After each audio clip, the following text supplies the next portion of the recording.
ko lang sa mga nag-a-apply abroad, dapat mahaba ang pasensya mo. Kasi sa pag-a-apply, para kang nagsusukil dyan.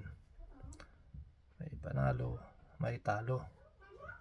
Kaya dapat may sapat ka ring pera o panggastos para sa mga dapat mong pagkagastusan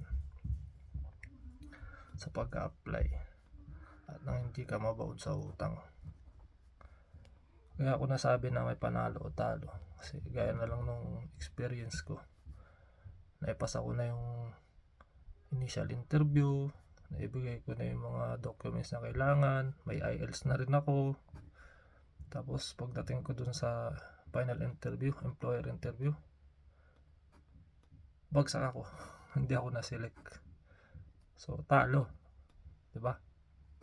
Siyempre gumastos na rin ako. Kaya akala ko dire-diretso na. So wala na tayong magagawa doon. So, nag-apply ako ulit sa iba. Hanggang sa makapasa, pakarating dito sa Canada. Kaya huwag kang titigil hanggat di ka nananalo. Sugal lang ng sugal. Kaya good luck sa mga nag-apply. Galingan nyo.